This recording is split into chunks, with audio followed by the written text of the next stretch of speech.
자, 여러분 안녕하세요. 챕터 19하고 20을 시작하겠습니다. 챕터 19는 시그널 프로세싱이고요. 챕터 20은 데이터베이스인데 두 개의 챕터는 뭐 전혀 성격이 좀 다르긴 합니다. 챕터 19에서는 상당 부분 분석에 관련된 것이라면 챕터 20의 데이터베이스는 주로 이제 인프라에 관련된 것이라고 볼 수가 있겠네요. 차례차례 진행을 하겠습니다. 자, 챕터 19의 목차는 이렇게 되어 있고요.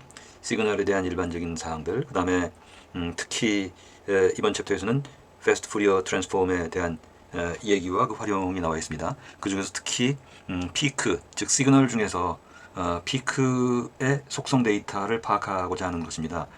그런데 이걸 진행함에 있어서 피크란 이름의 클래스를 지정해서 그 안에서 여러 가지 분석을 하려고 하는데요. 뒤에 실습에서 보시면 알겠지만 코드가 그렇게 녹록진 않습니다. 그 안에 보시면은 여러 개의 메소드가 있는데 메소드에 전에 우리 다른 클래스를 봤을 때는 메소드의 개수가 굉장히 많은 적이 있었습니다.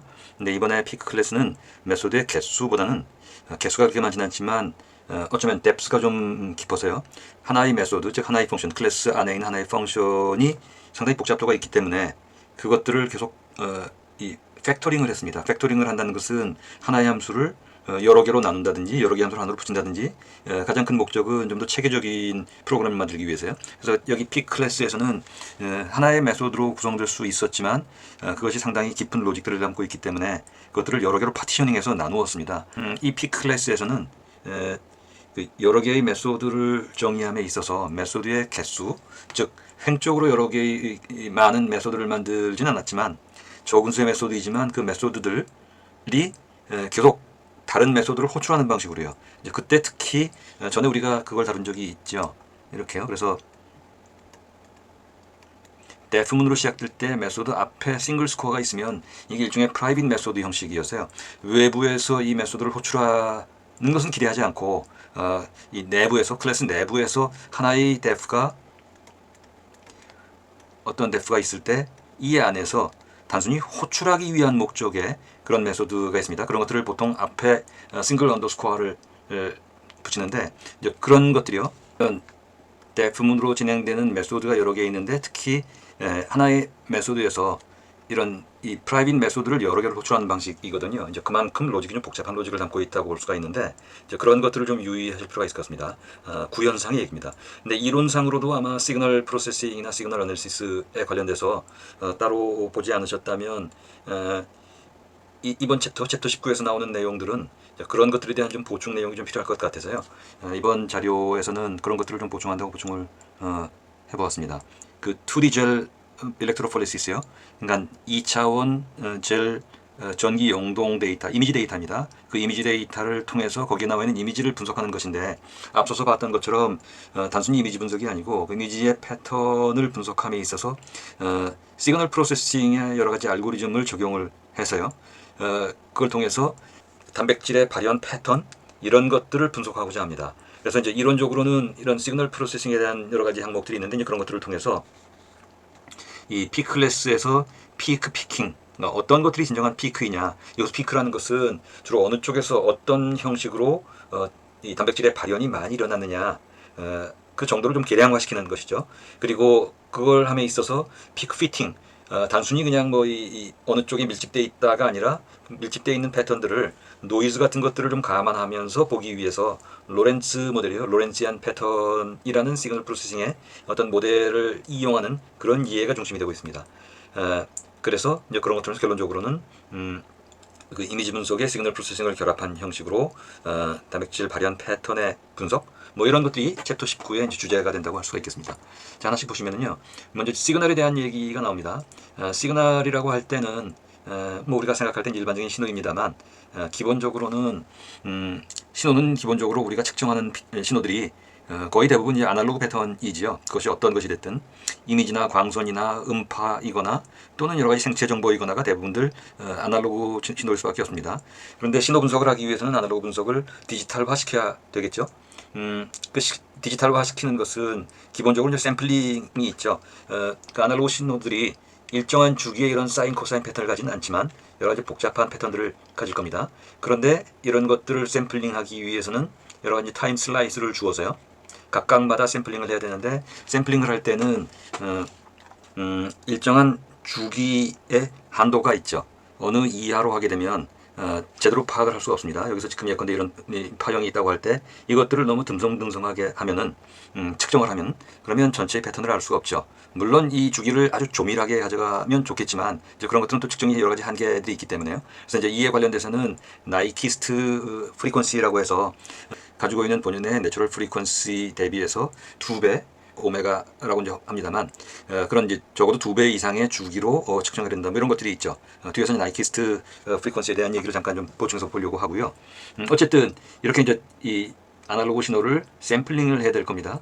이제 그럴 때 결국 이제 우리가 볼 수 있는 것은 이제 타임 도메인의 시간 순으로 이렇게 나눠서 만약에 각각마다 어떤 주기로 측정을 한다고 하면 그만큼 이제 델타 t만큼의 타임 슬라이스를 가지고 샘플링을 하는 것 아니겠습니까?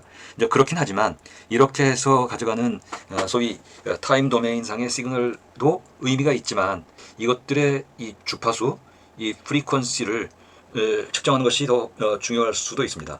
그래서 이제 타임 도메인을 이런 이 프리퀀시 도메인으로 바꾸는 작업들, 뭐 이런 작업들이 필요하게 되는데 이제 시그널 어널리시스에서는 이제 그런 것들이 중심이 되죠. 특히 대표적인 것이 프리 어널리시스이고요.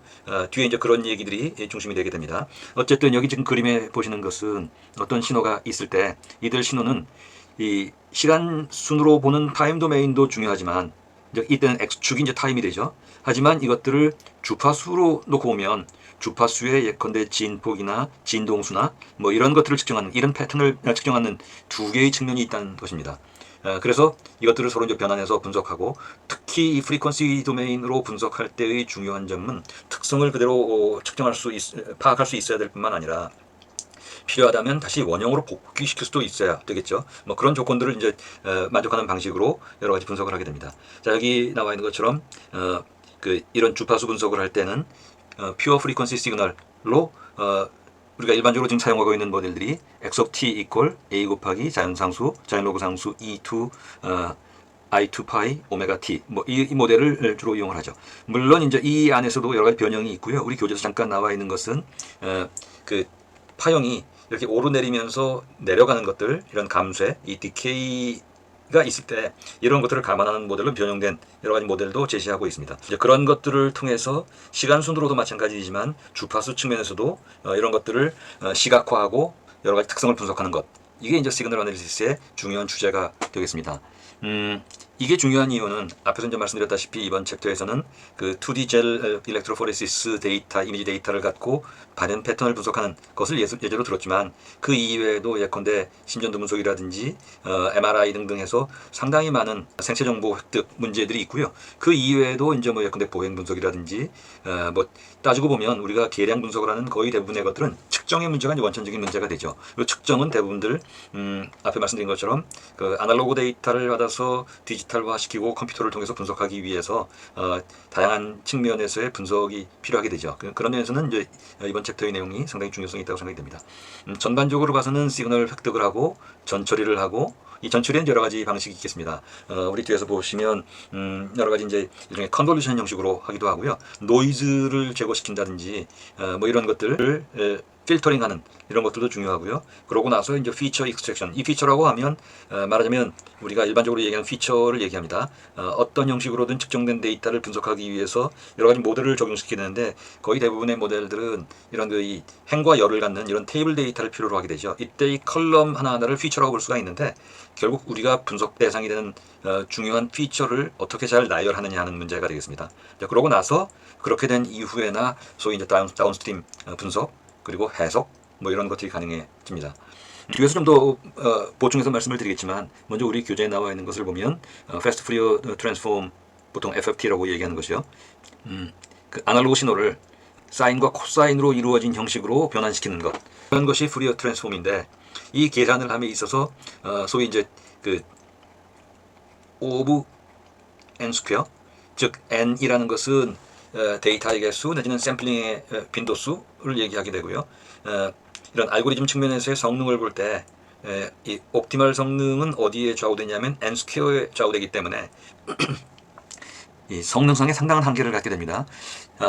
푸리어 트랜스폼이 굉장히 유력한 기술이긴 하지만 일반적으로 패스트 트랜스폼으로만 할 때는 성능의 제한이 있기 때문에 이런 것들 특히 디지털화 시켜서 discrete Fourier transform으로 계산을 함에 있어서 그 성능상의 한계를 해결하고자 한 것이 fast Fourier transform이고요. 이렇게 되면은 성능상의 한계를 극복할 수가 있게 되거든요.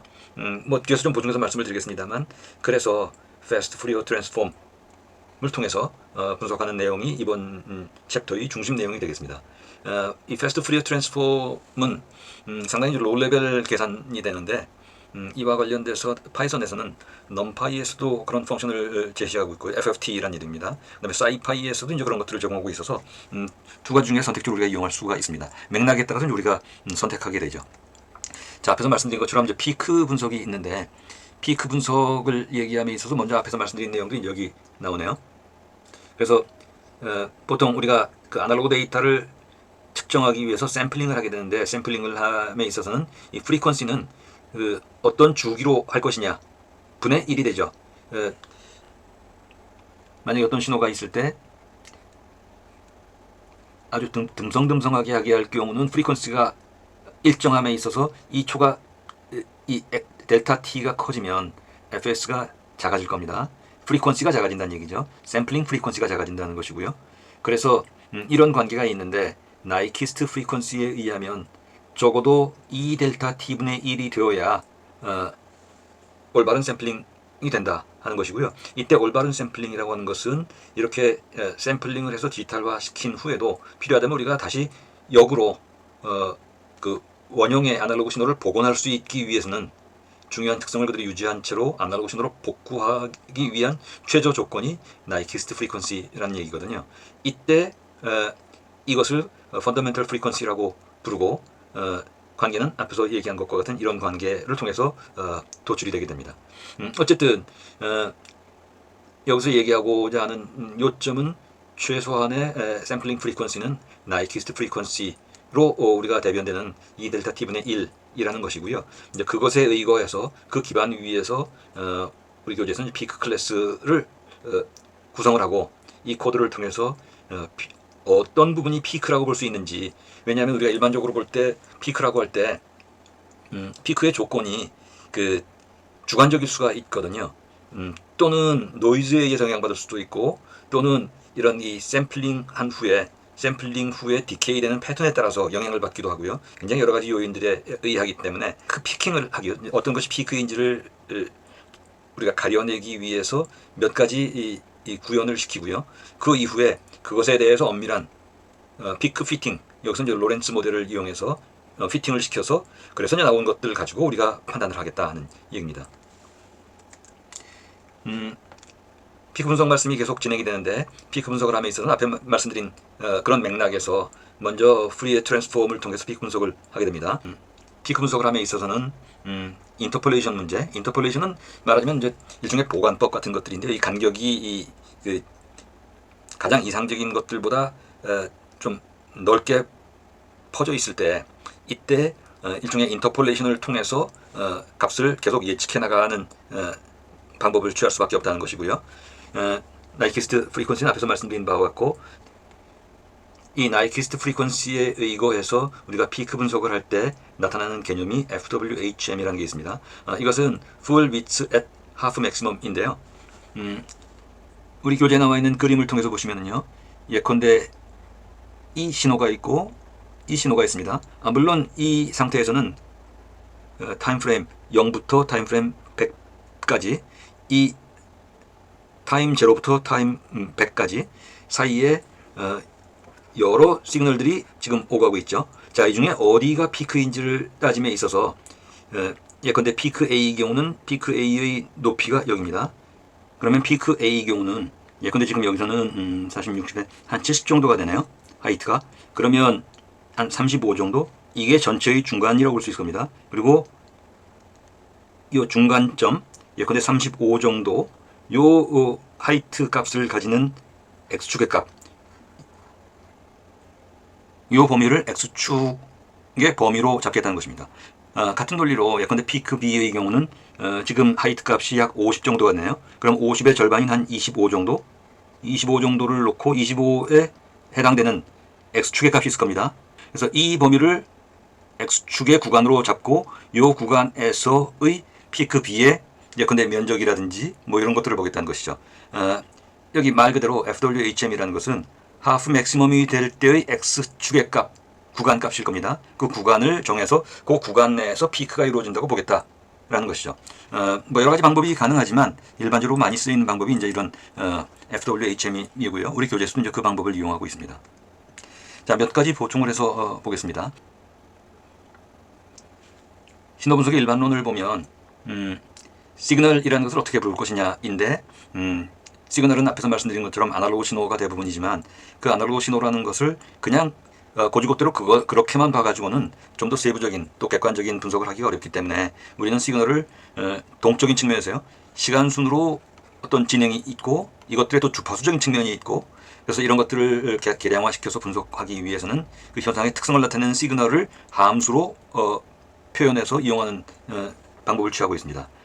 기본적으로 시스템이 어떤 시스템 내에서 시그널이 진행된다고 볼 수밖에 없는데, 그런 의미에서 시그널과 시스템을 항상 동시에 놓고 이해를 하게 됩니다. 시그널이 현상의 특성인데 그런 것들을 분석함에 있어서 함수로 처리한다면, 시스템이란 이런 시그널을 입력받은 후에 여기 어떤 처리를 해서 출력을 가져가는 일종의 방정식, 일련의 방정식이라는 것은 결국 보통 이제 수학에서 얘기하는 시스템 오브 이퀘이션이라는 의미이고요. 여러 개의 이 방정식 체계로 시스템을 우리가 구성하고 이해하겠다는 것이죠.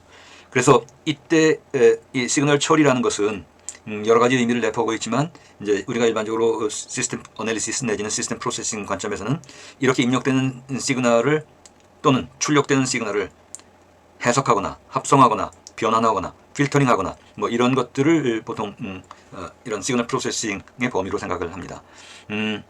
오른쪽 그림에 보시면은 시그널에는 연속 신호도 있고 이산 신호도 있고 디스크리트 신호입니다. 그리고 시간 영역, 주파수 영역으로 나눠서 본다면 시간 영역에서 일정한 주기를 갖는 것이 있고 피리오딕입니다. 그 다음에 비주기, 주기성을 갖고 있지 않은 에이피리오딕이죠. 그리고 이런 주기적 신호에 대한 주파수 영역 분석을 프리어 시리즈라고 얘기를 하고요. 주기 신호는 물론이거니와 여기 지금 이렇게 화살표는 두 개를 다 포함한다고 보면 되겠습니다. 그런 의미에서 푸리에 트랜스폼은 푸리에 시리즈를 포함하는 일반적인 개념이고요. 그래서 일반적으로 신호 처리 또 신호 분석을 할 때는 우리가 일반적으로 이제 푸리에 트랜스폼을 이용하게 되고, 이제 그것의 속도 증진을 위한 알고리즘으로 재현된 것이 이제 FFT고 뭐 이렇게 되죠. 자, 신호의 표현은 직교좌표계를 이용하는 방법과 또는 지수 내지는 사이노소이달, 사인 함수를 이용하는 이런 방법이 있는데요. 그 각각의 특성이 있습니다. 자세한 말씀을 드리기는 제한이 있지만, 이런 직교좌표계, 즉 직교좌표계라고 하는 것은 우리가 앞에서 봤던 XY축의 얘기입니다. 이렇게 바라보는 것이요. 자, 이것은 신호를 덧셈 뺄셈 하는 데는 상당히 용이하지만, 신호를 일종의 함수로 본다면 이 함수의 곱셈, 함수곱입니다. 또는 함수 나눗셈, 뭐 이런 것들이요. 이제 이런 면에서는 이런 직교좌표계가 한계가 있기 때문에 대부분들 이런 지수 형식이거나 또는 사인, 코사인 좌표계를 이용합니다. 이 얘기는 무슨 얘기냐면, 예컨대 신호를 이렇게 주고 타임순으로 보는 것, 이런 것이 직교좌표계라면 이 지수좌표 내지는 사이노소이달 경우는 이렇게 놓고요. 어떤 신호가 있을 때 우리가 푸리에 변환을 통해서 사인, 코사인으로 나눈다면 사인 경우 이렇게 되고요. 코사인 경우는 코사인 경우 이렇게 되고요. 사인 경우는 이렇게 되죠. 이 얘기는 뭐냐면 플러스뿐만 아니라 마이너스 값들도 계속 가지게 돼요. 양쪽을 그 번갈아가면서 계속 주기적으로 진행하게 될 것이고요. 그 이외에도 예컨대 오일러 함수 같은 경우, 이런 경우는 이런 이 x축과 y축에서 플러스 마이너스를 모두 갖는 이런 값을 결국 이제 복소수를 통해서 컴플렉스 넘버로 표현할 수밖에 없거든요. 이제 이런 면에서 이 사이노소이달 좌표계에서는 지수값, 지수라는 것은 앞에서 봤던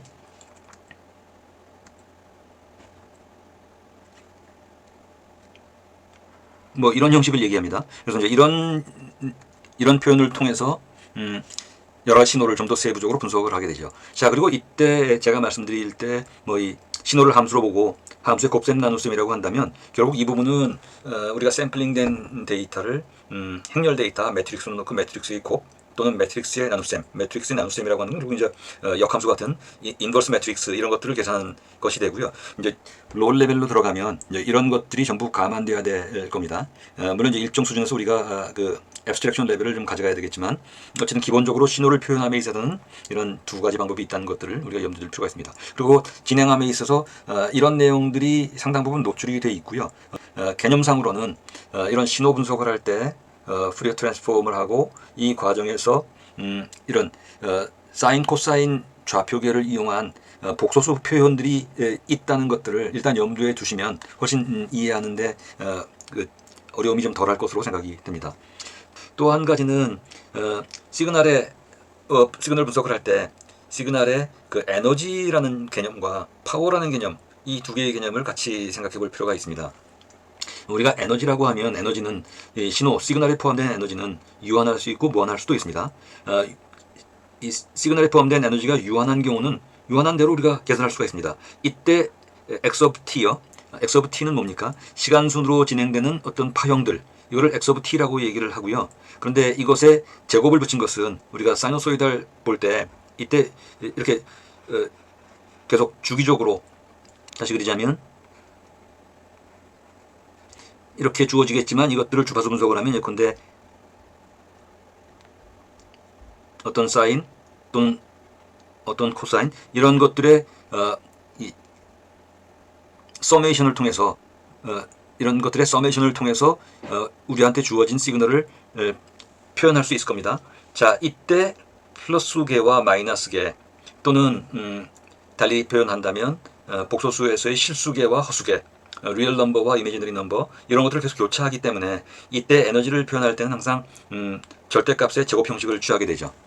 그리고 파워라는 것은 이 에너지가 무한한 경우에는 무한한 값을 그냥 절대값 인피니티로 표현하는 것은 별 의미가 없으니까 에너지가 무한한 경우에는 평균 값을 정의를 해서 파워라는 개념을 통해서 이용하게 됩니다. 그래서 이때 평균 값을 구한다는 것은 결국 x of t의 제곱값이요. 이것에 마이너스 t부터 플러스 t까지 적분값을 이러면 총계값이 나오겠죠. 그런데 이것이 무한값이 나오니까 이것을 2t분의 1로 나누어서 평균 값을 정해서 이용하는 것이 이제 시그널의 파워 레프레젠테이션이 되겠습니다.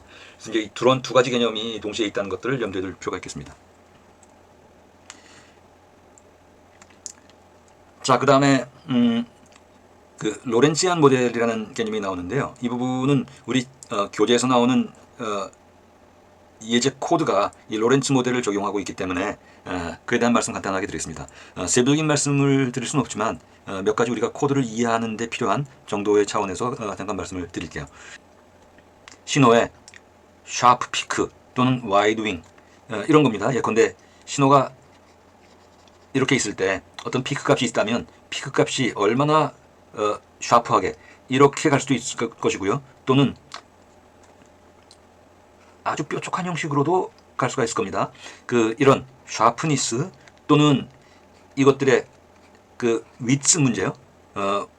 이 문제를 어떻게 잘 표현할 것이냐는 것이 로렌치안 모델입니다. 한마디로 얘기하면 그 신호 파형의 피크의 모양을 분석하는 모델이 로렌치안 모델이고요. 이때 이 로렌치안 모델 이건 이제 코시 분포라고 해서 이 확률 부분에서 예컨대 우리가 여러 가지 이 분포를 얘기하게 되죠. 보통 우리 통계에서 확률 얘기를 할 때 확률 분포에는 예컨대 T 분포, 노멀 디스트리뷰션부터 시작해서 부하성 분포, 뭐 이산 분포, 그다음에 연속 분포 여러 가지 분포가 있지 않습니까? 이제 그 중에 우리가 가우시안 분포가 이제 정규 분포에 해당되는데 정규 분포에 비하면 예컨대 코시 분포 같은 경우는 상당히 날카롭고 그리고 폭이 좁은 형식을 가져가게 되죠. 보통 로렌치안 모델을 적용시키는 것은 이렇게 완만한 형식이 아니라 보통 신호주파는 이런 뾰족한 형식을 갖기 때문에 이런 로렌치안 모델을 놓고 그리고 분석을 하게 됩니다. 즉 샤프니스, 스파이크, 그 다음에 테일 즉 이 밑에 부분이요. 밑에 부분이 어느 정도의 간격을 갖고 일어나느냐 이런 것들을 분석하기 위한 것이 로렌치안 모델이고요. 이 부분이 우리 이 교재에서는 앞에서 말씀드린 2차 전기 영동 2차원의 전기 영동 분석 이미지 데이터를 갖고 분석을 하지만 그 이외에도 예컨대 그 광학에서 빛의 방출이라든지 또는 여러 가지 오실레이션 데이터들이요. 생체 정보에서도 상당히 많이 이용되는 그런 모델이기 때문에 로렌치안 모델 를 좀 살펴볼 필요가 있고요. 1차 로렌치안 모델 경우는 지금 이런 모델 형식을 갖고 있습니다. 여기서 A는 앰플리튜드 즉 진폭을 얘기하고요. 그 다음에 X0는 피크의 센터, 그리고 감마는 위츠, 이런 값을 적용시켜서 나오는 모델들이 로렌치안 모델이고요. 이제 역으로 보면 우리가 이런 이 분포 파라미터를 지정하고 로렌츠 모델을 만들 수도 있고, 또는 우리가 이미지 데이터를 놓고 이걸 분석해서 로렌츠 모델을 추정해 나갈 수도 있죠. 우리 예제 경우는 이미지 데이터 2차원의 2D 젤 일렉트로포레시스 이미지 데이터를 가지고 로렌츠 모델의 파라미터를 추정해 나가는 그런 형식을 취하고 있습니다. 그래서 여기 우리 코드에서 보시면은 계략적인 피크 로케이션을 탐지하고요. 이걸 통해서 과연 피크가 어디에 있는지, 어느 부분에 주로 피크가 많이 밀집되어 있는지 이런 것들을 파악을 하고요. 그 다음에 로렌치안 모델의 그 데이터를 통해서 로렌치안 모델을 적합시켜 나가기 때문에 이런 방식을 통해서 좀 더 정확한 모델 스팟이요. 그러니까 어디서 스팟이 많이 있다고 볼 수 있는지 이런 것들을 이제 파악하고자 합니다. 그 다음에 피크 파라미터를 추출하는데, 여기서 피크 파라미터라고 하는 것은 센터, 하이트, 그러니까 피크의 센터, 하이트, 위츠, 에어리어 이런 것들을 이제 파악하고자 하고 있습니다. 여기서는 푸리어 트랜스폼의 얘기인데요. 먼저 푸리어 시리즈를 보고 그 다음에 푸리어 트랜스폼을 보겠습니다. 앞에서 잠깐 말씀드렸습니다만 푸리어 시리즈는 주기 신호를 사인과 코사인 웨이브의 합으로 표현하는 것입니다. 주기 신호라고 하면 xt, 즉 t 시점에서의 x값과 이후에 어떤 타임 스텝을 갖고 t 시점 이후의 값이 동일한 값을 가져갈 때, 뭐 일반적으로 우리가 보는 이런 주기성을 갖는 것들을 얘기를 합니다. 자, 이런 주기 신호가 가지는 특성으로는 예컨대 선형성이라고 하는 것은 보통 알파 x 플러스 베타 y라고 할 때 이것들이 예컨대 분배 법칙이나 결합 법칙이 성립되는 경우는 리니어리티라고 얘기를 하죠. 자, 이런 특성을 갖거나 또는 타임 시프트 또는 프리퀀티 시프트 이런 것들이 가능하다는 특성이 있습니다. 그래서 주기 신호인 경우는 상당히 이제 여러 가지 편리한 점이 있고요. 앞에서 우리가 덧셈, 뺄셈 이런 것들이 가능하다고 말씀을 드렸죠. 자, 이때 피리오딕 시그널은 여기 지금 좀 잘못됐네요. 자, 이 부분은 이렇게 지워주시고요. 자, 그래서 이 주기 신호인 x of t는 다음과 같이 표현할 수 있다는 점이고요.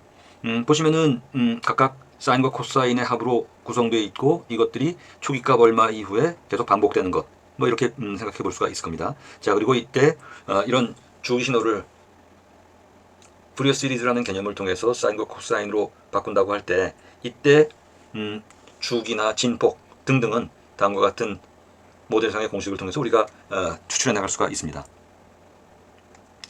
자, 앞에서 푸리어 시리즈를 봤다면 푸리어 트랜스폼입니다.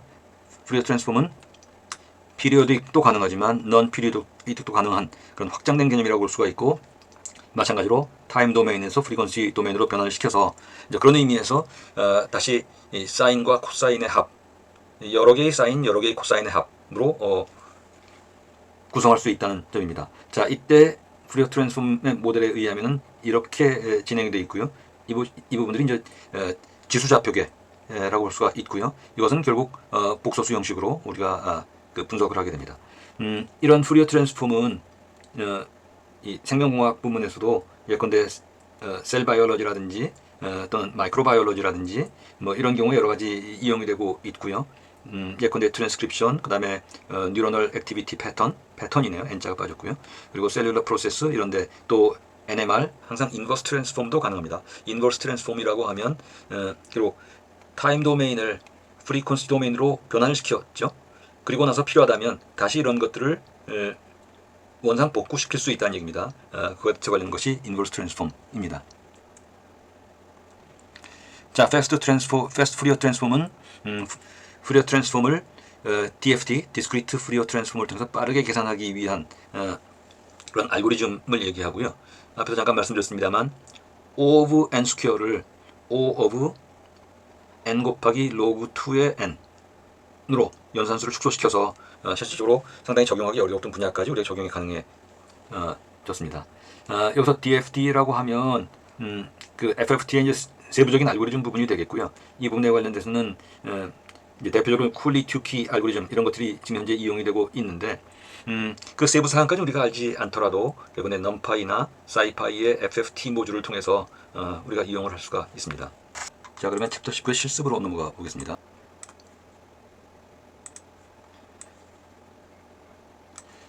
챕터 19의 signals.py라는 파일 하나입니다. 말씀드린 것처럼 파일은 하나에 불과하지만 내용은 좀 심도가 있는 것 같으니까 함께 보도록 하죠. 자, 먼저 임포트가 있고요. 그 다음에 챕터 18에 있었던 images.py를 우리가 이용하기 때문에 그것들을 임포트로 가지고 왔습니다. 자, 그 다음에 우리가 앞으로 이용하기 위해서 컴플렉스 능력, 복소수에 대한 지정을 하나 했고요. 그 다음에 create signal에서는 시그널을 우리가 생성하는 함수를 하나 만들었습니다. 기본적인 제로로 초기화 세팅 시킨 다음에 그 다음에 파라미터, tstep, endpoint 등등을 지정해 주면 이것에 따라서 시그널을 만들고요. 우리가 앞에서 봤던 프리 시그널 트랜스폼에 의거한 그런 명령입니다. 앞에서 우리가 봤던 그런 공식에 의한 것입니다. 프리어 트랜스폼에 의한 사이노소이달 폼으로 시그널을 구성한다고 할 때 어떤 파라미터를 받고 파라미터에 의해서 시그널을 만들어내는 것이죠. 원래의 시그널에 노이즈를 합쳐서 시그널 값으로, 즉 원래 지정한 파라미터에 의한 이런 파라미터에 의한 시그널을 만든 다음에 여기에 우리가 어떤 노이즈 항목을 지정하면 그 노이즈가 첨가된 형식으로 시그널을 만들어내겠다는 것입니다. C++에서는 우리 익히 아는 것처럼 플러팅을 하고요. matplotlib.py 플럿 모듈을 이용하고요. 그리고 생성된 시각화된 것들에 대해서는 그 이미지 파일을 저장할 수 있도록 했습니다. 자, 실제 작업들은 모든 작업이 클래스 피크에서 이루어지고 있습니다. 먼저 initialize에서는 피크 분석을 하기 위한 초기 값을 지정받도록 했어요. 포지션과 데이터와 하이트 값과 라인 위츠 값 이런 것들을 입력받아서, 즉 이 얘기는 어떤 이미지 데이터를 입력받으면서 이런 항목들을 지정받으면 피크 값을 계산할 수 있도록 했습니다. 그러면 이미지 값을 읽어드린 다음에 이런 값을 추출하고 이것들을 아규먼트로 해서 피크 클래스로 넘겨주겠죠. 그 항목들이 포지션, 데이터, 데이터 하이트 등등입니다. 그래서 그런 데이터를 입력받고 나서 자, 다음은 언더스코어 캘크 하프 하이트 위츠 입니다. 자, 이 메소드는 우리가 앞에서 봤던 FWHM을 계산하고자 하는 것이죠. 즉 full width at half maximum, 어떤 피크로 추정되는 것이 있을 때 그것의 높이의 2분의 1 값을 형성하는 x축의 구간 값을 찾겠다는 것입니다. 그래서 이 함수를 이용해서 그것들을 찾아내는데, 그래서 dimension width를 찾고자 하는 것이죠. 그런데 그 계산은 어떻게 하냐면 어떤 디멘전이 왔을 때 디멘전별로, 예컨대 3차원 데이터면 3번 반복하고 2차원 데이터면 2번 반복하면서 차원별로 계산을 하겠다는 것인데, 그 포지션 계산을 한 다음에 포지션에 A, 포지션 A와 포지션 B를 만들고 나서 그것의 차이가 위츠가 될 것이고, 그 위츠를 dim width라는 리스트에다가 계속 추가시켜서 그것들을 가지고 나중에 참고해 보겠다는 것입니다. 그러면 결국 그것을 계산하는 것은 underscore find half point입니다.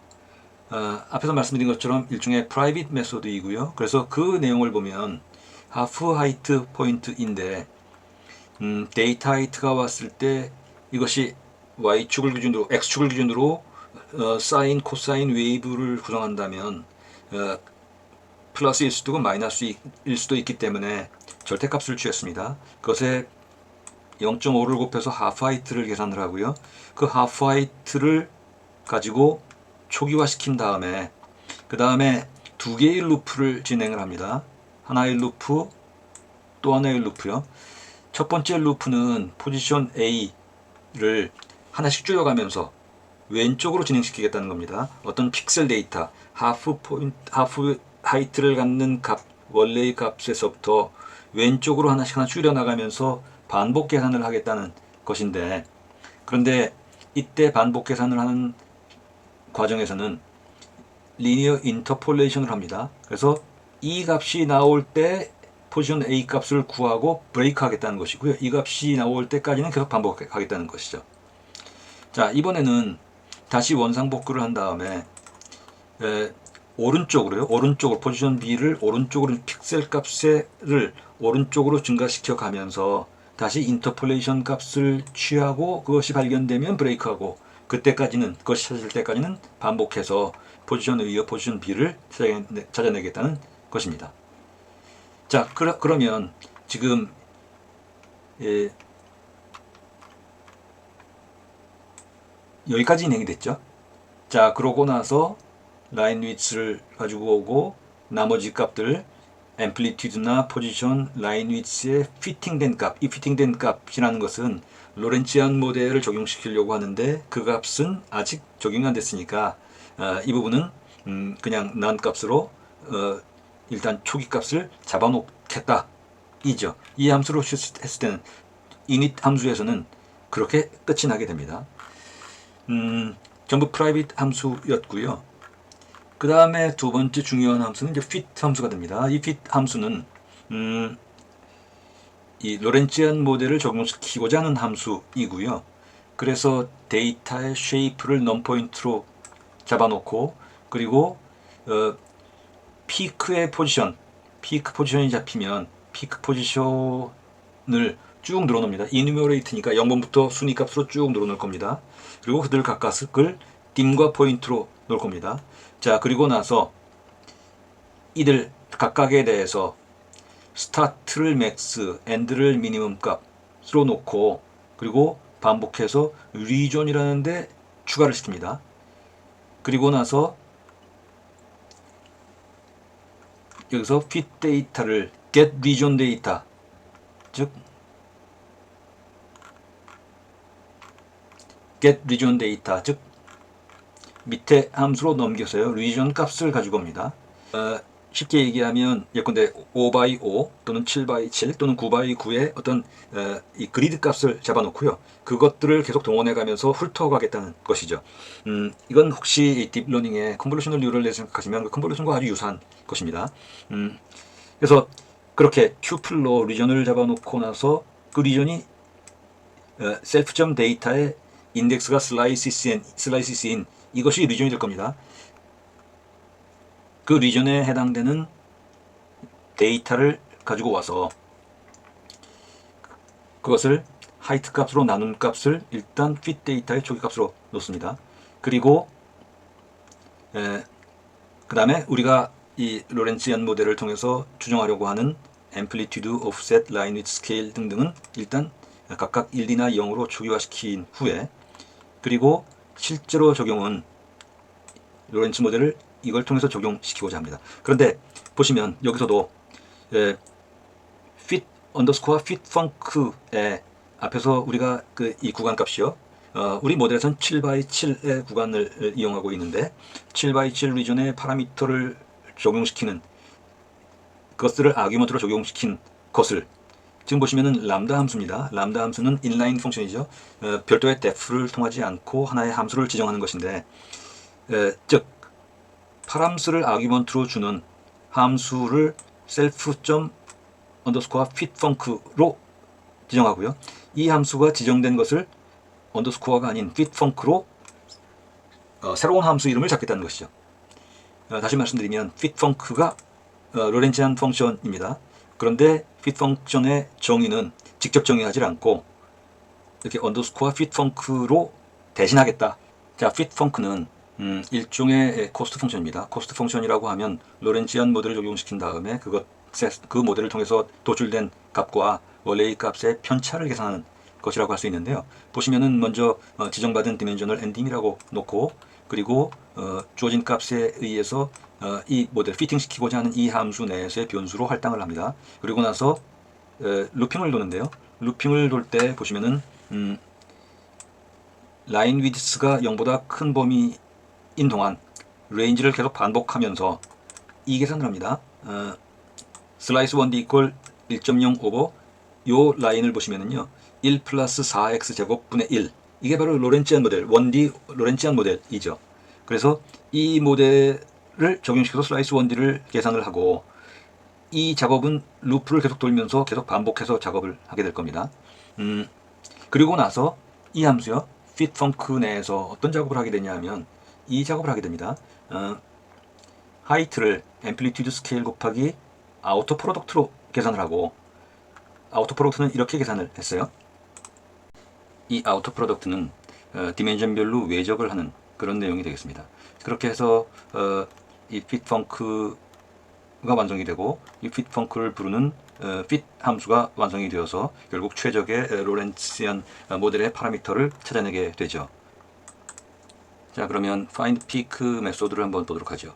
자, 내용은 여기 이 메소드의 이름에서 드러나듯이 peak를 추출해내는 것입니다. 입력 데이터로는 아규먼트가 데이터 스레시홀드 이렇게 잡혀 있는데요. 데이터라고 하면 2D 또는 뭐 그 이상으로도 앞에서 일반용으로 디멘션을 정의할 수 있게 만들었기 때문에 2D, 3D 어떤 형태로이든 멀티 디멘션 데이터를 받을 수 있게 되어 있습니다. 주로 이미지 데이터나 매트릭스 데이터를 얘기를 하죠. 자, 그 다음에 스레시홀드는 그 검토할 대상이 되는 미니멈 값을 잡게 되는데 결국 이제 컷오프 값이라고 볼 수가 있겠습니다. 그리고 사이즈를 준 것은 일종의 네이버후드, 우리가 KNN 같은 그 머신러닝에서 얘기하는 네이버후드를 얘기하게 되고요. 결국 이 사이즈를 네이버를 잡은 것은 그 일정한 그리드를 주고 예컨대 3x3이든 어떤 값을 주고 그 값에 의해서 로컬 미니멈 값을 찾아내겠다는 것이죠. 이것은 지금 사이즈가 3이기 때문에 3x3의 로컬 맥시멈 값을 찾아내도록 하겠다는 것입니다. 자, 그 다음에 모드 이퀄 랩을 준 것은 엣지를 어떻게 할 것이냐인데 랩을 주었고요. 이 랩이라는 것은 결국 이 랩이라는 것은 결국 사이클릭 형태로 진행하겠다는 얘기입니다. 자, 그래서 실제로 보면 그 검출될 피크를 담을 피크를 리스트로 잡아놓고요. 그리고 만약에 값이 너무 낮거나 스레시홀드 이하이거나 아니면 데이터가 비어 있으면 그 엑시트 하겠다는 것이고요. 여기서 이때 만약에 이 조건이면 피크의 빈 공간이니까 빈 값이 나올 겁니다. 그래서 이것은 거의 예외적인 상황이라고 할 수가 있고, 자, 그리고 나서 실제 작업들은 이 불리언 값이요, 데이터가 스레시홀드가 높을 때 이때 높다 낮다의 true or false 값으로 불수벨이 채워질 겁니다. 그리고 나서 실제 작업은 여기 맥시멈 필터를 부르는 이 작업으로 시작이 되겠죠. 그래서 맥시멈 필터라는 것은 각각의 픽셀에 대해서 그 픽셀의 값이 맥시멈 밸류 값과 비교해서 계산하겠다는 것인데, 앞에서 얘기한 것처럼 3x3의 그리드 패턴하고 비교하면서 값이 주어질 것입니다. 자, 이걸 통해서 로컬 맥시멈 값들이 잡히겠죠. 그리고 그 로컬 맥시멈 값을 우리가 인정할지 여부는 결국 이 값이요, 앞에서 봤던 이 스레시홀드가 크다 작다 라는 불수벨과 이 맥시멈 필터를 통해서 계산된 불수 맥스 값, 이 조건을 둘 다 만족시키는 것들을 불수 픽으로 잡고 그 불수 픽을 기준으로 인덱스를 생성해내겠다는 것이고요. 그리고 그렇게 생성된 인덱스를 통해서 실제의 피크 값들은 이렇게 만들어집니다. 그래서 포지션과 하이트와 피크 값들이 계산이 되고 나면 이런 것들을 포함하는, 여기 픽스의 어펜드이니까요, 그렇게 해서 그 누적된 축적된 피크 값들을 가지고 오겠다 하는 것이죠. 자, 이렇게 해서 실제 이 피크 클래스가 완성이 되었습니다. 이 하에서는 이제 그런 것들을 이제 수행시키는 것이고요. 이 수행되는 모습은 우리가 그 주피터 노트북을 통해서 다시 한번 살펴보도록 하겠습니다.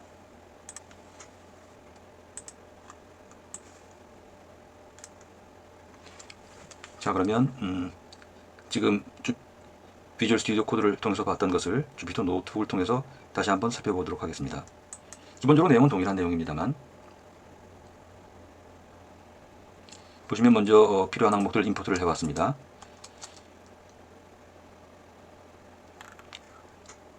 그리고 다음 셀에서는 컴플렉스 넘버 지정을 했고요. 편 이상 지정한 것이라고 볼 수가 있겠습니다. 그리고 시그널 생성을 하는데 주어진 파라미터에 의해서 생성한 다음에 그 다음에 노멀 형태의 노이즈를 추가시킬 수 있도록 했습니다. 시각화하고 그리고 시각화된 이미지 데이터를 저장할 수 있도록 하는 함수를 지정을 했고요. 그 클래스 피크에서는 init 메소드가 있었고요. init 메소드에서는 포지션이나 데이터 이런 초기 아규먼트를 받아서 데이터를 초기화시켰습니다만, 다만 좀 유념해 둘 것이라는 것은 또 언더스코어 캘크 하프 하이트 위츠를 통해서요.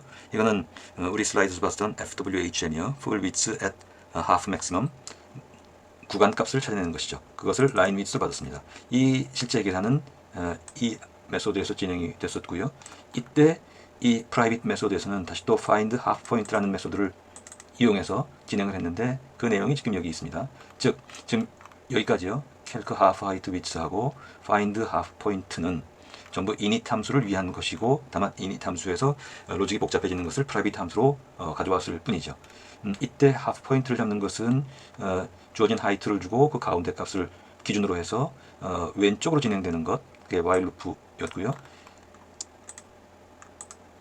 여기까지죠. 그리고 오른쪽으로 진행되는 것, 여기까지입니다. 그래서 이 두 개의 값을 가지고 포지션 A, B를 잡고 그 구간이 width로 dim width로 잡혀서 그걸로 초기화를 시켰다는 얘기입니다. 자, 그리고 fit에서는 결국 로렌치안 모델로 피팅 시키는 것인데, 이때 피팅 시킬 때는 원래 우리가 갖고 있는 데이터하고 로렌치안에 의해서 계산된 파라미터 값에 의한 결과값하고의 편차를 줄여나가는 방식으로 최적화 피팅을 시켜 나가는 방식을 썼습니다. 그래서 피크 포지션을 중심으로 나열한 다음에 디멘전별로 반복해 나가면서 그 맥스 값과 민 값을 정해서 그 리전에 놓았고, 그리고 피팅 데이터를 시작을 했습니다. 먼저 get region에서 리전 범위를 잡았고요. 그리고 피팅 시킬 파라미터를 초기화시킨 다음에 그 다음에 실제로는 이 fit func가 로렌치안 모델의 알고리즘을 담고 있는 로렌치안 모델의 로직을 담고 있는 것인데, 이 함수는 underscore fit func라는 이 private 메소드를 람다 함수로 잡아서 새로운 함수 이름을 지정하는 방식으로 진행을 했습니다. 그래서 실제로는 fit func가 로렌치안 모델을 완성시켜 나가는 것이라고 할 수 있는데, 실제로는 어떤 역할을 하냐 하면 일종의 코스트 함수로서 실제값과 로렌치안 모델이 만들어졌을 때 거기에 해당되는 파라미터에 의한 값과의 편차를 계산하게 되었죠. 그래서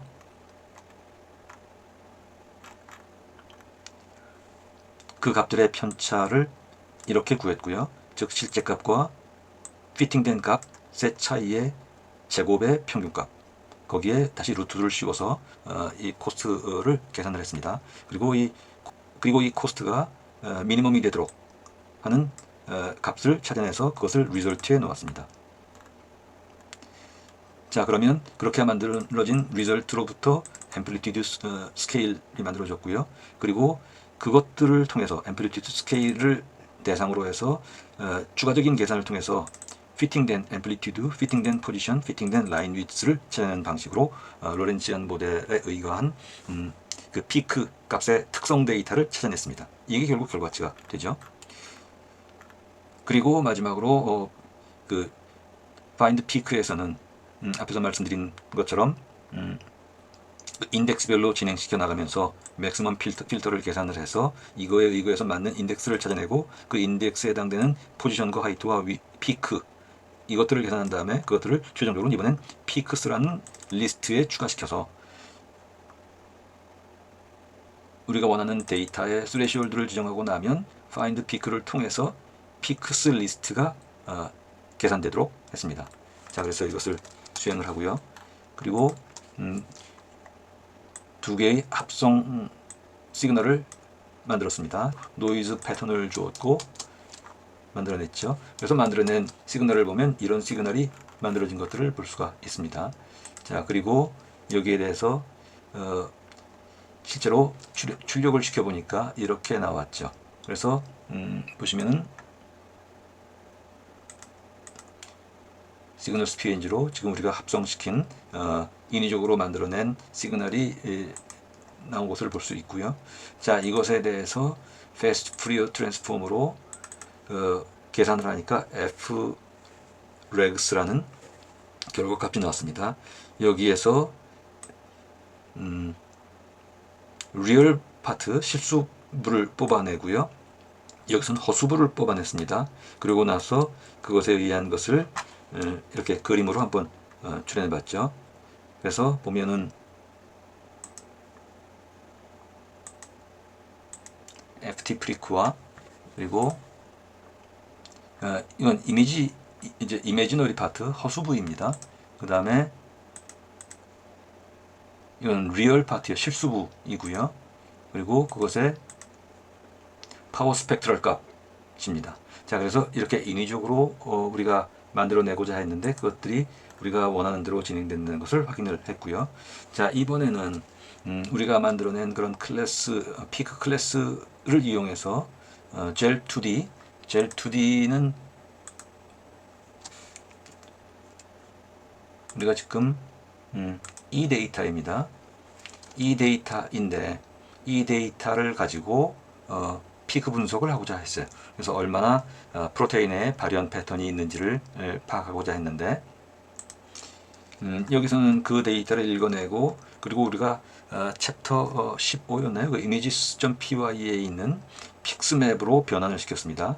그리고 여기에서 예컨대 1 빼기 이 데이터 값 이렇게 해서 결국 밝은 것이 밀집도가 높은 것으로 판단할 수 있도록 했고요.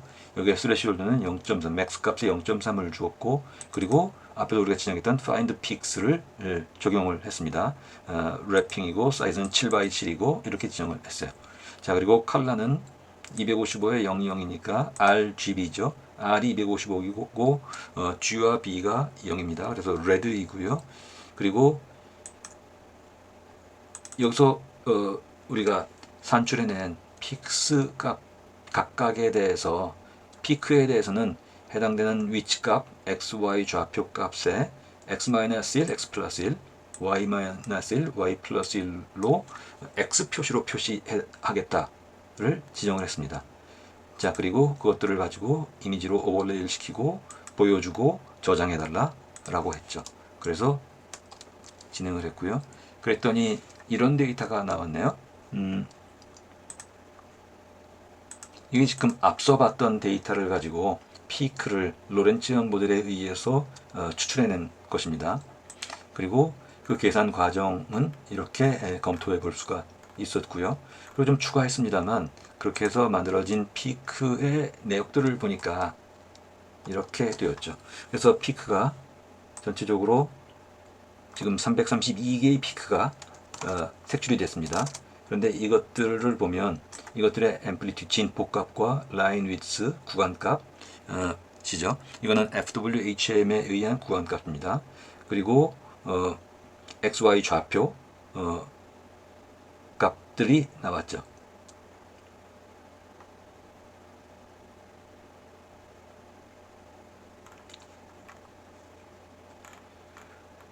자, 그리고 좀 더 추가시켜 봤는데 이것은 신호에 대한 시각화를 한번 시켜 봤었고요.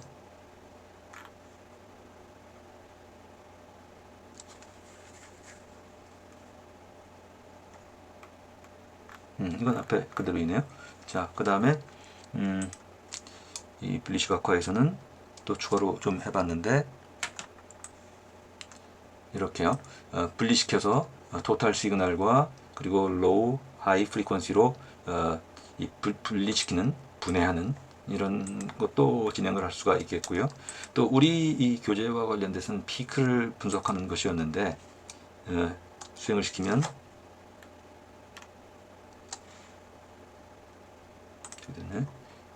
자, 여기서 이렇게 나왔네요. 그래서 원래의 데이터와 피크를 뽑아낸 데이터 이런 것들을 우리가 찾아볼 수가 있었습니다.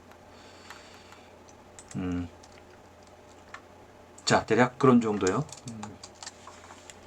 여기서는 파워 스펙트럼을 계산하는 것, 그래서 우리 교재에 나와 있는 것에 몇 가지를 추가시켜서 한번 살펴봤습니다.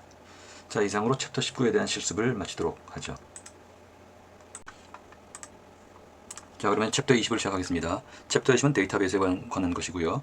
여기 보시는 목차와 같이 데이터베이스에 대한 일반적인 사항들, 그리고 SQL문, 그리고 몰레큘러 스트럭처 데이터베이스를 설계하는 내용들, 이런 것으로 구성이 되어 있습니다.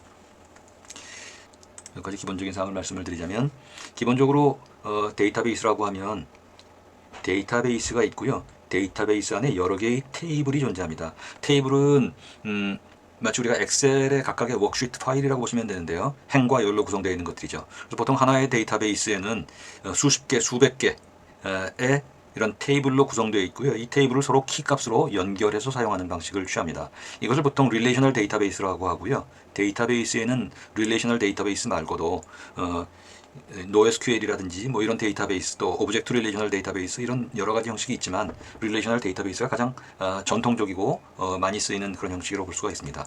우선 데이터베이스를 바라볼 때 데이터베이스는 테이블로 구성되지만 다른 측면에서는 이런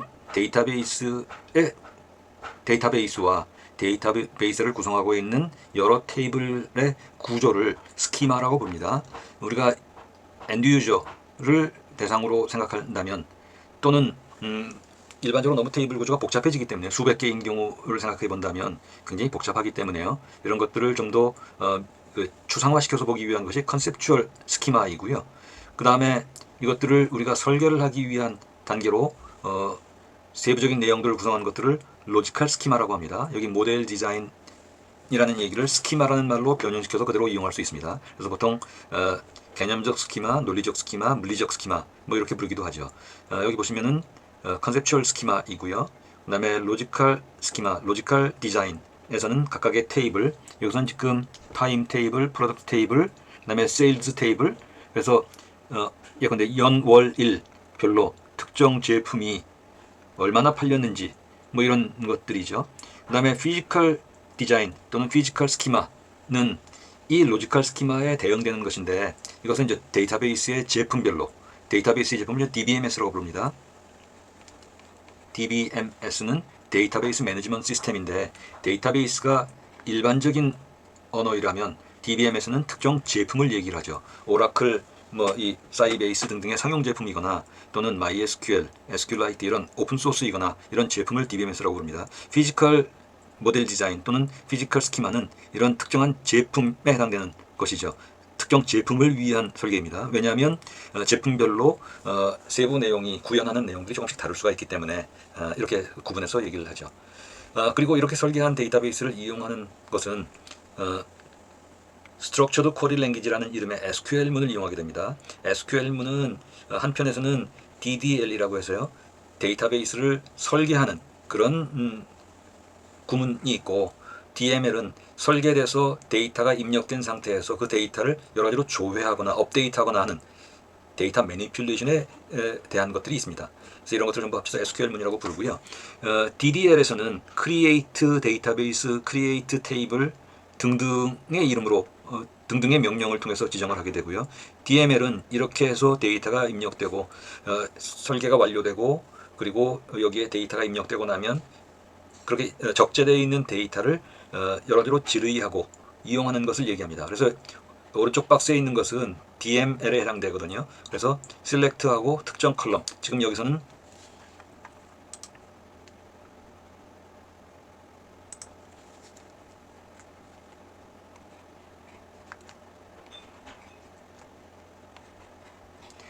특정 데이터베이스 안에 3개의 테이블을 만들었다고 하면, 앞에서 본 것처럼 타임 테이블, 뭐 커스터머 테이블, 뭐 이렇게 볼 수도 있겠죠. 그러면 이것이 각각 컬럼과 로우 구성되고 있다고 보겠죠. 그리고 이들 사이에는 어떤 키값으로 서로 연결이 되어 있을 겁니다. 이때 select하고 특정 컬럼을 지정하게 되죠. 이 A 테이블의 특정 컬럼, B 테이블의 특정 컬럼을 지정하는 명령이고요. 그 다음에 from은 테이블 이름을 지정을 합니다. where하고 어떤 조건을, 어떤 특정한 조건 내에 해당되는 내용들을 특정 컬럼에 대해서 불러봐라 하는 것이고요. group by, having, 뭐 order by 등등으로 이제 정렬을 시키거나, 모든 SQL문은 기본적으로 create문, create database나 create table과 같은 이런 DDL이거나 또는 이런 DML이거나 이런 언어를 통해서, 이런 명령어를 통해서 데이터베이스를 이용하게 됩니다. 우리 교재에서는 이제 몰레큘러 스트럭처 데이터베이스인데, 이 부분은 우리 앞에 챕터 어디인지는 제가 기억을 못하겠네요. 에서 봤던 예컨대 스트럭처 레지듀 체인, 그 다음에 아톰이 있었죠. 그런 클래스를 만들어서 우리가 이용을 했었는데, 거기에 대응되는 것들 중에 스트럭처 데이터베이스라는 이런 데이터베이스를 설계해서 여기에 우리가 바이올로지컬 데이터베이스에서 가지고 온 데이터를 적재하는 형식으로 이용을 하게 됩니다. 그래서 이제 그 내용들이 여기 잡혀 있고요. 추가해서 몇 가지만 말씀을 드리면, 우리 교재에서는 SQLite라는 것과, 그리고 MySQL이라는 데이터베이스 두 개를 이용할 수 있도록 해놨습니다. 근데 상당 부분은 SQLite여서 우리는 그것들을 이용하겠고요. MySQL 부분은 이 SQLite와 비교를 해서 보면 SQLite는 기본적으로 메모리상으로 인메모리로 운영이 되고 있고, 그리고 1인용입니다. 1인용이라는 것은 우리가 PC이든 서버이든 이 안에서 데이터베이스를 이용할 수 있지만 단일 시스템에서 이용하게 되죠. MySQL은 이와 달리 소위 클라이언트 앤드 서버 CS 모델입니다. 그래서 데이터베이스 서버가 있고, 그리고 이 서버 클라이언트 서버니까 이쪽이 서버가 되겠네요. 서버가 있고 클라이언트는 수십 명, 수백 명이 여기 연결시켜서 쓰게 되어 있죠. 그래서 본격적인 의미의 데이터베이스 중에 대표적인 MySQL, 오라클 이런 것들을 얘기하는데, 그런데 이제 우리는 이 두 가지 가능하지만 SQLite를 이용하려고 합니다. 그 이유는 제 생각에는 이런 MySQL, 오라클, 사이베이스 등등의 이런 본격적인 데이터베이스는 아마도 그 IT 전문가가 설계를 하고 운영을 하고, 그걸 이제 DBA라고 부릅니다. 데이터베이스 어드미니스트레이터. 그래서 전문가가 케어하고 일반 사용자가 설계하거나 이럴 때 참여하겠습니다만, 일반적으로는 이제 앞에 DML 형식으로요, 데이터를 추출해 보거나 뭐 이런 쪽으로 주로 이용을 하겠죠. 그래서 우리 지금 우리 교재의 내용은 주로 이제 이 생명과학을 전문으로 하는 사람들을 위해서 파이썬을 구현하는 그런 내용으로 되어 있기 때문에 너무 IT 쪽 내용보다는 우리 간편하게 볼 수 있는 SQLite 쪽으로 우리 실습은 진행을 하려고 합니다.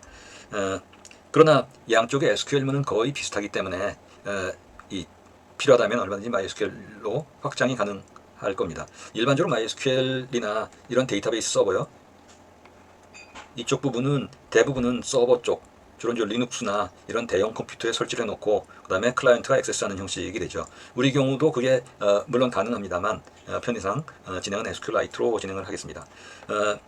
여기 지금 보시면은 이 리얼월드 매핑으로 볼 때는, 그리고 우리 교재에서는 PDB 스트럭처 부분을 데이터베이스에 적재를 하고, 그리고 여기에 여러 가지 SQL 쿼리를 하는 이런 형식으로 진행이 되고 있고요. 그리고 우리 여태까지 했던 것들과 비교해서 본다면 스트럭처와 체인과 리지듀와 아톰을 각각 데이터베이스에 대응되는 개념으로 서로 매핑을 시켜놓고, 그리고 설계하고 데이터를 적재하고 이용할 수 있을 겁니다. 물론 이것이 소위 이제 PDB이건 또는 NCBI나 다른 수많은 프라이머리, 세컨더리, 바이올로지컬 데이터베이스 차원까지 가려면 굉장히 복잡해지겠죠. 적어도 하나의 데이터베이스 안에 수백 개의 테이블이 있을 것으로 생각이 됩니다. 이제 그 부분은 별도의 세션으로 아마 우리 생각해 봐야 될 것 같고요. 우리 간단하게 이 네 개의 테이블을 가지는 그런 데이터베이스 정도로 아마 진행할 수 있을 것 같습니다. 여기는 우리가 실습을 통해서 보게 될 내용들인데요. .sql 파일로 되어 있는 것이 지금 4개의 파일이 있습니다. 그래서 구성되어 있고, 그 다음에 .py로 되어 있는 것이 지금 4개의 파일이 있네요. 파이썬 스크립트는 파이썬 내에서 그래서 이런 SQL문은 우리가 예컨대 윈도우를 기준으로 본다면 C나 D 프롬프트에서 직접 이용할 수도 있고요. 또는 .py 프로그램 내에 그런 SQL문들을 내장시켜서 이용할 수도 있습니다. 양쪽 다 우리 진행해 볼 수 있을 것 같습니다. 여기서도 몇 가지 추가시켜서 말씀을 드리면, 데이터베이스라는 것은 앞에서 말씀드렸습니다만 데이터베이스와 DBMS의 개념을 좀 구별할 필요가 있겠고요. 그 다음에 RDB 모델링을 할 때는 소위 이제 이 중복되거나 누락되는 것이 없도록 하기 위해서 이런 정규성에 맞는 이런 것들을 노멀리제이션이라고 얘기를 합니다. 그래서 이 노멀리제이션은 테이블이 많을수록 굉장히 복잡해질 수 있기 때문에 상당히 심도 있는 이 분석과 협의가 필요하죠. SQL문은 간단한 건 아주 간단하지만 복잡한 건 아주 복잡해질 수 있는데요. 특히 테이블이 많아지면 이제 조인을 하게 됩니다. 이 키로 서로 조인을 하게 되는데, 그런 것들은 별도 자료를 참고하시면 되겠고요. 여기는 지금 예컨대 그런 테이블을 구성할 때 예컨대 1대다, 다대다, 이런 1 to n, n to n 등등의 이런 카디널리티 정보, 이런 것들에 의해서 여러 가지 설계의 고려사항들이 있다는 점들을 말씀을 드립니다. 자, 그런 정도로 하고요. 바로 실습을 들어가 보도록 하죠. 자, 실습은 명령어를 통해서 먼저 진행하는 것으로 하겠습니다. 자, 먼저 SQLite가 설치되어 있다면 SQLite 3를 보시면 이렇게 들어가셔서 볼 수 있습니다. 그리고 헬프를 보시면 여러 가지 명령어를 보실 수 있고요. 나올 때는 .qt로 나오시면 됩니다. 또는 .database로 하면 데이터베이스 목록을 볼 수 있고요. 점 테이블스 하면은 테이블 목록을 볼 수 있는데 현재는 지금 별도의 데이터베이스 지정하지 않았으니까 아무것도 나오지 않겠죠. 자, 퀴트로 나오고요. 자, 그 다음에 내용을 보시면 이렇게 보실 수 있겠네요. 우리가 여기서 직접 코드를 이용할 수도 있습니다만,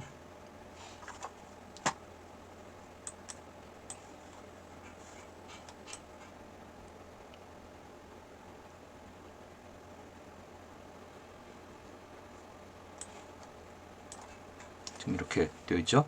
자, 여기서 지금 챕터 20이 맞네요. 자, 그리고 나오겠습니다. 그리고 터미널을 내고요. 그 다음에 보시면은 여기 목록을 보시면 여러 가지가 있었습니다. 예컨대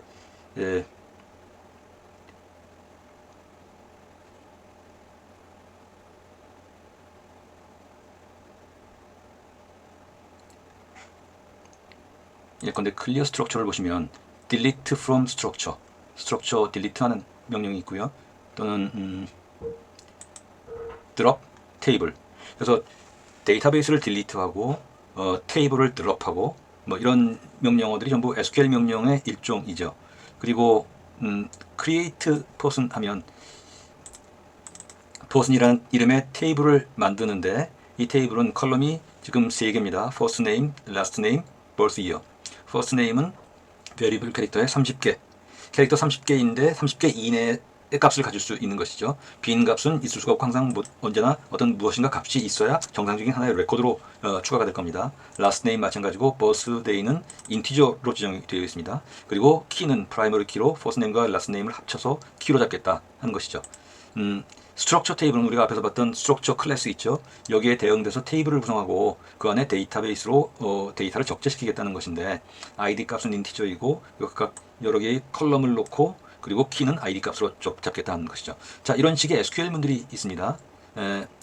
그리고 .py를 보시면 일반적인 우리 파이썬입니다. 예컨대 임포트해서 여기서는 지금 챕터 15였군요. 그래서 modeling.py에 있는 structure, chain, residue, atom 클래스를 이용하겠다 하는 것이고요. 근데 우리가 어떤 명령을 주면 SQL문으로 명령을 주었을 때 파이썬에서 그것들을 SQL문에 지정된 포맷에 맞는지를 확인하는 그런 것이 이제 format statement라고 해서 지금 함수 하나 잡았습니다. 그 다음에 get structure from DB인데 데이터베이스로부터 어떤 명령을 주면 우리가 SQL문을 주면 거기에 결과를 받아보겠다는 것이거든요. 이름이 아마 제 생각에는 get structure보다는 get result 뭐 이런 것들이 더 적합지 않았나 생각이 되는데 어쨌든 try문 해서 try를 시도하고 만약에 에러가 나면 에러에 대한 조치인데 여긴 별도로 에러 조치는 없지만 대신에 커서를 크로스하는 걸로 되어 있네요. 그 얘기는 뭐냐면 try를 어떻게 시작을 하냐면 이렇게 줬습니다. 스테이트먼트를 select structure.name 가려지네요. 자, 이 문장 27번 문장을 보십시오. 그러면 select structure.name chain.moltype 해서 structure 테이블의 name 컬럼, chain 테이블의 moltype 컬럼 등등을 가져와라 하는 얘기입니다. 그리고 그 명령을 받으면 이건 전부 캐릭터 타입으로 그냥 받아지니까요. 이것이 데이터베이스 SQL문에 맞는지를 28번 라인에서 format statement로 확인을 합니다. 그리고 나서 cursor execute인데 커서는 제일 먼저 여기서 설정을 했죠. 커서는 일종의 오브젝트인데 인터페이스를 위한 오브젝트입니다. SQLite이든 아니면 MySQL이든 상관없이 모든 데이터베이스 액세스를 하려면 먼저 커서라는 오브젝트를 하나 만들고 이 오브젝트를 경유해서 데이터베이스로부터 파이썬으로부터 데이터베이스로 서로 데이터를 주거니 받거니 하는 그런 연결 통로라고 보시면 되겠습니다. 그래서 커서를 하나 만들고 나서 이때 커서는 커넥션입니다. 데이터베이스에 연결시키는 커넥션이고요. 이거는 SQLite에서는 그냥 하나의 PC 안에 있기 때문에 별 의미가 없어 보이지만 어쨌든 공통적으로 사용하는 것이고요. MySQL 같은 경우는 이제 원격으로 예컨대 별도 예컨대 제주도나 부산에 있는 데이터베이스 서버를 서울에 있는 사람이 액세스할 때 이럴 때도 이제 커넥션을 잡아서 커서를 만들고 여기에 어떤 SQL문들 이런 문들을 실어서 수행을 시키죠. 그게 바로 스테이트먼트 SQL문으로 변환시키고 그리고 앞에서 만든 커서에 execute해서 이 스테이트먼트를 수행을 시켜라. 그리고 나서 그 결과가 커서로 다시 잡힙니다. 그 커서로 잡힌 결과를 fetch all 해서 가지고 와서 리절트에다 가져와라. 다시 얘기하면 커서는 명령을 주는 오브젝트이기도 하고요. 그걸 수행시킨 다음에 나타난 결과를 담는 오브젝트이기도 합니다. 그래서 결과가 있다면 결과를 출력시키고 없으면 에러 처리를 하고 그리고 그렇게 나온 결과에 대해서 결과에 대해서 그 내용들을 지금 예컨대 지금 데이터베이스로부터 데이터를 가지고 왔죠. 가지고 온 데이터를 가지고 스트럭처, 체인 등등이니까 뭡니까? 이게 지금 스트럭처 클래스의 그 내용을 잡아서 그 내용을 가지고 인스턴스를 만들어라. 체인 인스턴스를 만들고 레지듀 아톰 인스턴스를 만들라는 것이죠. 그리고 나왔습니다. 그래서 실제로 수행은 이렇게 메인으로 수행을 시키게 해놨죠. 자, 이 부분은 이따가 데이터베이스를 통해서 보도록 할게요.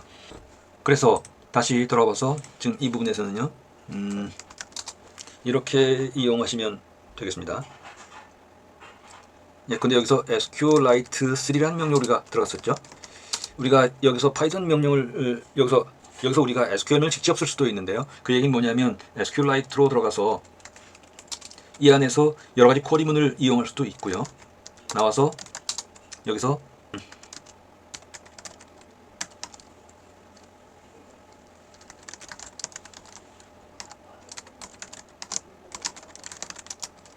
이렇게 수행시키면 그러면 persondb.db라는 것이 만들어지게 되죠.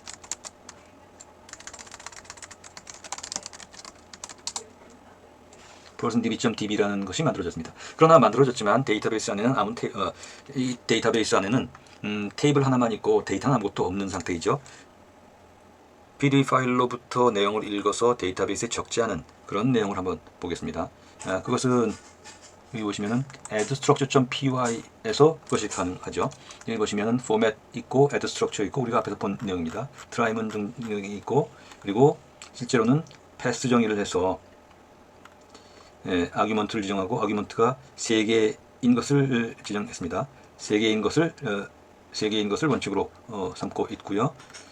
그리고 실제로는 작업이 이렇게 이루어지죠. 그래서 이 작업에 의하면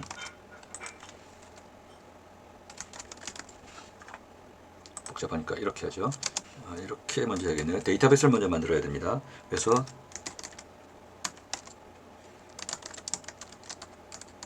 db를 만들고요. 그 다음에 rate 테이블로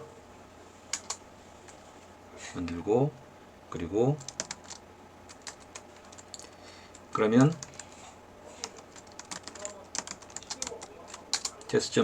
testdb.db가 만들어졌습니다. 아직 내용은 없지만 테이블까지 만들어져 있는 상태이겠죠. 자, 그럼 파이썬 코드를 이용해서 pdb 파일에 있는 내용을 SQLite의 데이터베이스에 적지 않은 진행을 해보겠습니다.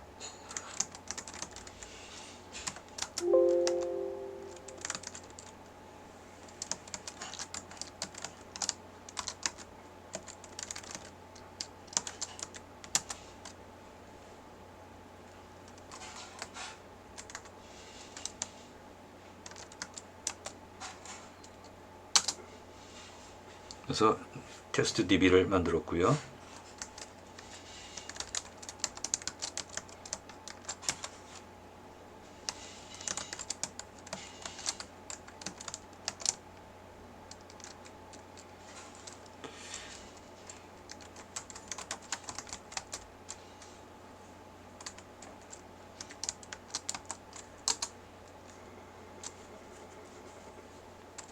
그래서 적재를 했습니다. 적재된 내용을 한번 보도록 할까요? SQLite 3를 진행을 하는데 testdb.db를 XS에서 읽어보겠습니다. 그리고 테이블의 내용을 보니까 지금 4개의 테이블이 만들어졌고요. 그리고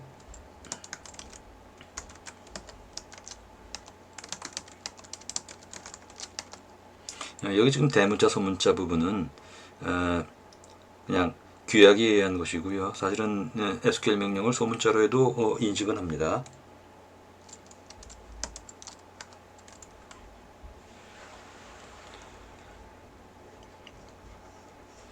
우선 현재 테이블이 어떤 게 있는지를 한번 다시 보도록 할게요.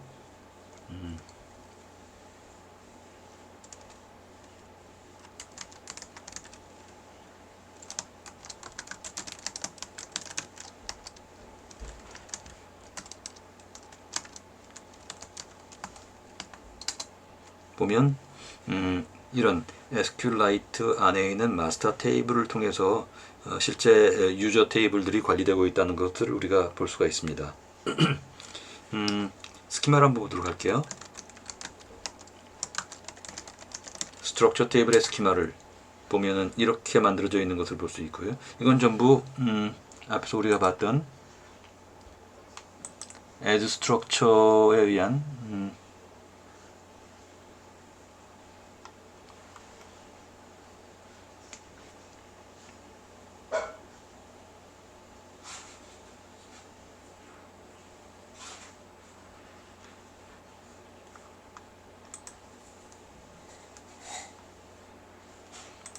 아니요. create structure에 의해서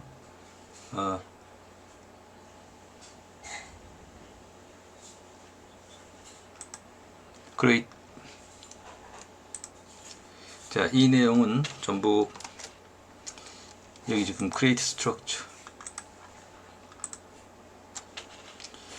이 내용은 전부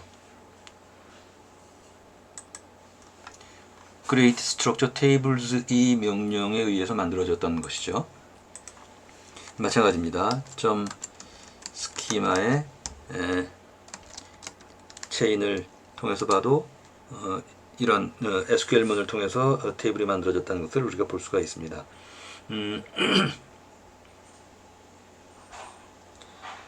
실제 적재되어 있는 데이터의 내용을 한번 보도록 하죠. select 모든 column from structure table로부터요. structure table로부터 5개를 보도록 할까요? 보면 이렇게 내용이 적재되어 있는 걸 볼 수 있고요. 마찬가지입니다.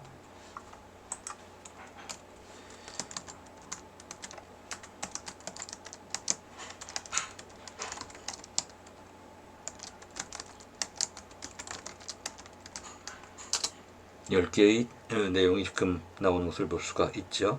만약에 이렇게 볼 수도 있겠습니다. 프로테인 체인에 지금 적재되어 있는 개수가 얼마인지를 보려면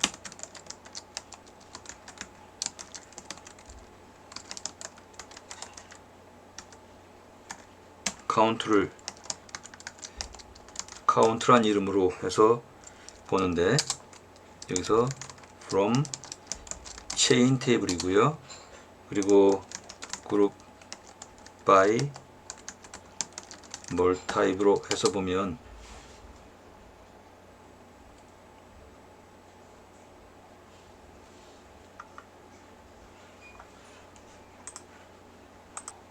스펠링 에러가 있었네요. 그러면 select 뭘 타입입니다. 카운트의 개수를 세는데 카운트란 이름으로 만들어주고 from chain 테이블이고요. group by인데 뭘 타입으로 보여달라 하면 자꾸 스펠링 에러가 나네요.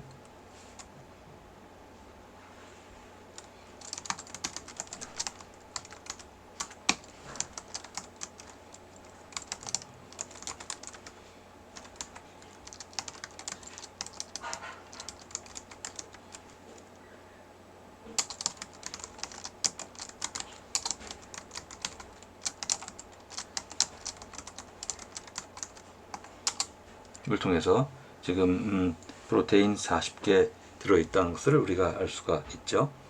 뭐 이런 식입니다. 마지막으로 하나만 볼까요?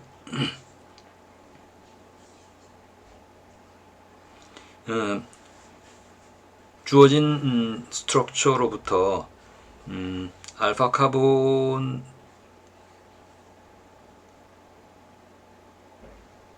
주어진 스트럭처로부터 알파 카본에 대한 아톰을 출력해보는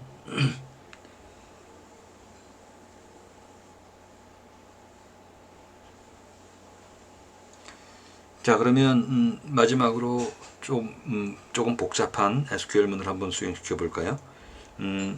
스트럭처가 주어졌을 때 여기에 알파 카본에 포함된 속해 있는 아톰의 내용을 한번 보는 걸 한번 보겠습니다. 그러면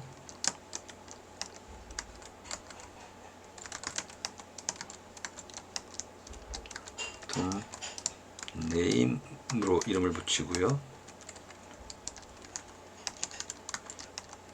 레지드 그리고 id as chain id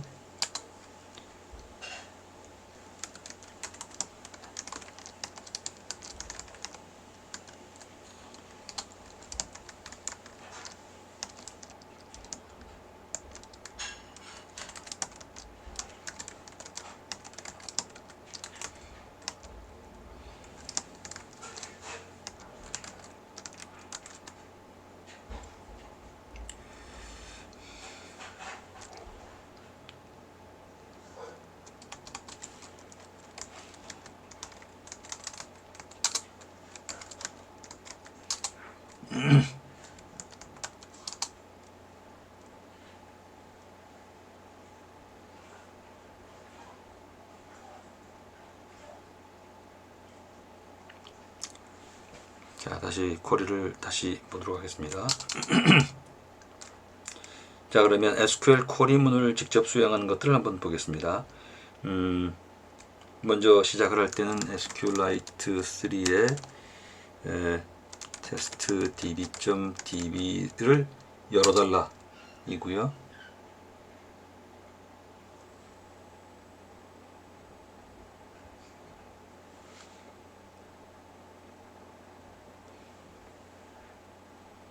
그리고 어떤 테이블이 있는가를 보려면 tables를 통해서 지금 4개의 테이블이 만들어져 있는 것을 볼 수가 있습니다. 그러나 시스템에 관리하고 있는 시스템을 통해서 보는 방법도 있는데요. 이렇게 하려면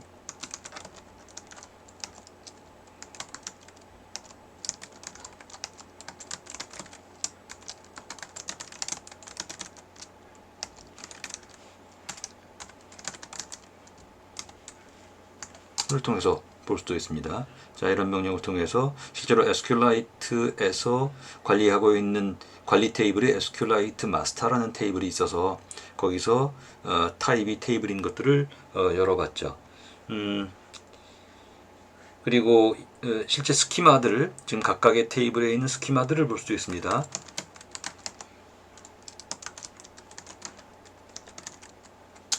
를 통해서 보면 스트럭처 테이블은 이런 SQL문을 통해서 만들어져 있다는 것을 볼 수 있고요. 각각의 컬럼 등등을 비롯한 이 테이블 데피니션 랭귀지들을 볼 수가 있습니다. 다른 것들도 마찬가지죠.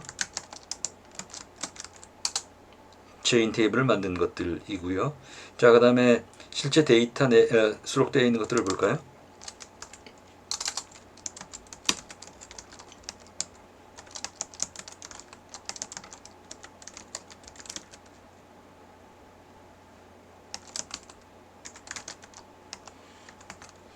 일곱 개를 보겠다는 겁니다.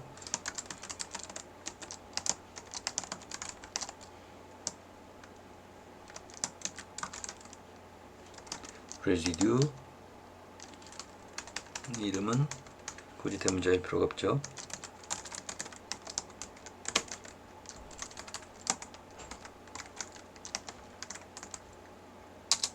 열 개를 볼 수 있고요. 또는 그 여러 테이블의 조인 관계를 볼 수도 있습니다. 그리고 예컨대 한번 볼까요?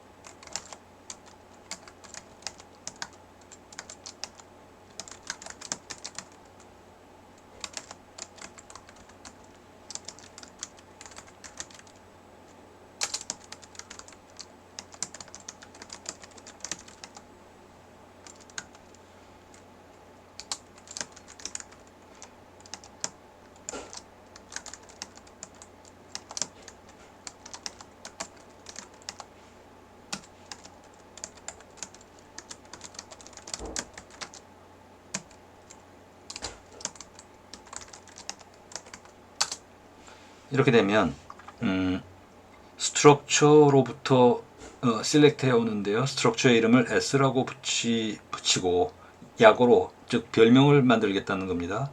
그러면 스트럭처에 있는 PDB ID 그리고 체인에 있는 ID를 보여달라. 그런데 각각 컬럼 헤딩은 체인 ID와 뭘 타입으로 놓겠고 그리고 어떤 조건을 만족시켜야 되냐 하면 S.ID 즉 스트럭처에 있는 ID와 체인에 있는 스트럭처 ID가 같은 것들만 골라서 5개를 보여달라 입니다. 그래서 나온 결과이죠. 자, 이런 식으로 여러 가지 복잡한 것들을 할 수 있고요. 마지막으로 조금 복잡한 것을 한번 보도록 하겠습니다. 이거는 제가 카피해서 붙여놓도록 할게요.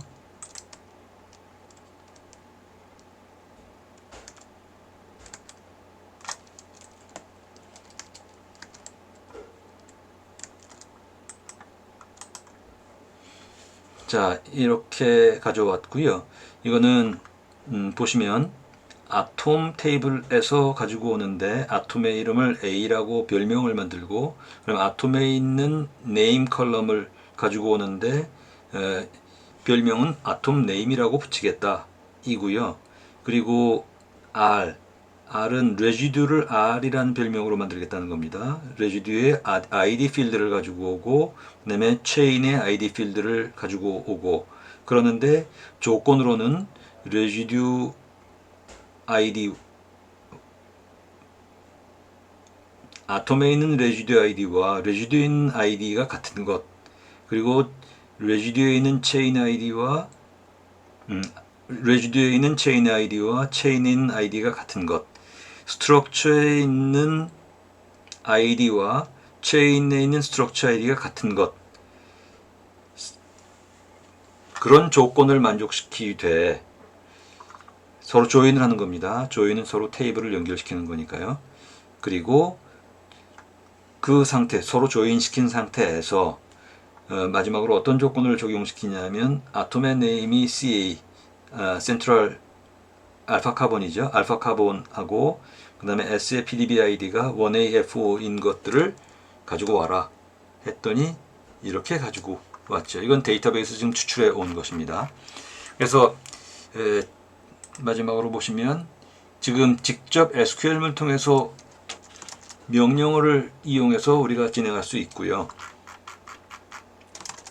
또는 SQL문들을 이렇게 .SQL문으로 놓고 한꺼번에 수행시킬 수도 있습니다. SQLite의 꺽쇠 가로를 통해서 입력 파이프라인을 지정하니까요.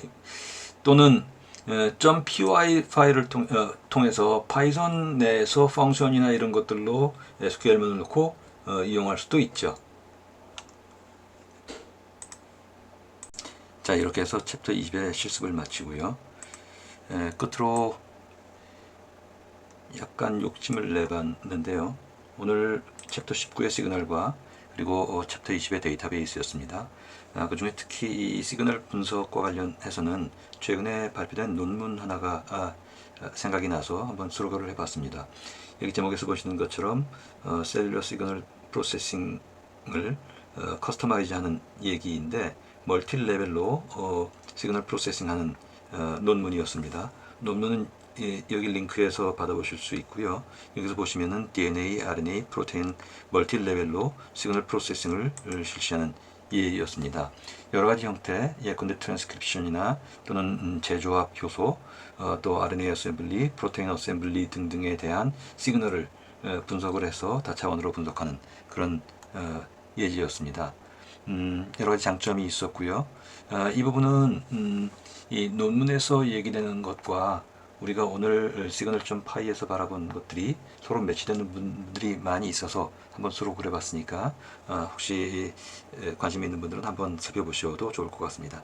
자, 이런 식으로 해서 챕터 19와 20에 대한 말씀을 마치도록 하겠습니다. 자, 수고하셨습니다.